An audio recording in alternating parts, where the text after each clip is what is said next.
In the past couple of weeks, I have been grappling a little with some anxiety, mainly over that sense of uncertainty, quite a bit about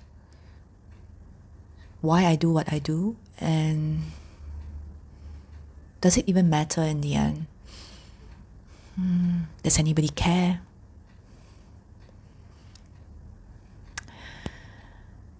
And so I have been repeating this mantra to myself. Is this worth failing in?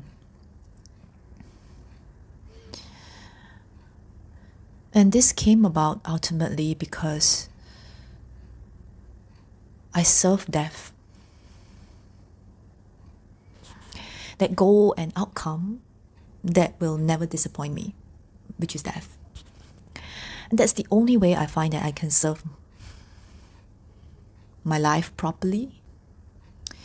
It's not that I don't fear death when I use it as my life goals, but it's just that, in fact, I'm terrified of it.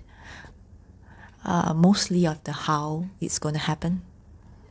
But I consciously practice embracing the certainty of death. To embrace the end of life, it brings about less inner arguments for me. I can just, like a lot of the thoughts and ruminations will kind of just drop off. It makes almost every question easier to answer also. It makes prioritizing easier. And it makes the seeing of my values easier. It creates space for so-called difficult issues or blockages and obstacles. Like, I shared about how shame was difficult for me, and maybe it looks like. And so because with death in mind, I would kind of ask myself, I know shame is hard, it's difficult, but is doing this worth failing big time in? Like, is this worth trying again and again and again in this limited life? Is it worth loving a little harder today? Is it worth saying what you truly feel so that you can connect deeper with this person that matters? Is it worthwhile to just stop and look at the sky, feel the breeze on the skin? And if there is a next life, would I come back and do this again? And if the answer is totally, then just do it. And this moment becomes precious because I allow the idea of death to confront me again and again and again. And we can actually sit and practice.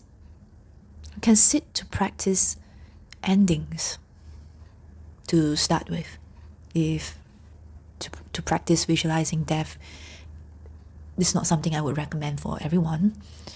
But we can sit and observe endings for a start. And then if you come to a sit, again, it's just a normal breath practice. You're observing your breath. Then maybe as you begin, you take this deep breath, feeling this new breath like it's full of possibilities, its newness, its freshness, this new breath in. And now with the breath out, observing this breath coming out and finishing, coming to an end, a completion.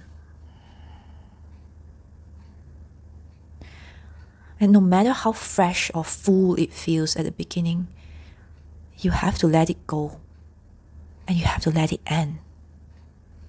In fact, you can't even hold on to it, because if you hold on to it, you end up struggling with the breath. And as it finishes, you let it go.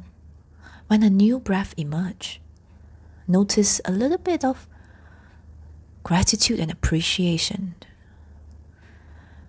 of this new breath arriving again. That is not to be taken for granted, this new breath. and then watching it finish, watching it end. How this life is just full of beginnings and endings. Just like our own life, there is a beginning and an ending. Whether there is another one, I don't know. I like to believe there is. But maybe let me make full use of what I know about this one.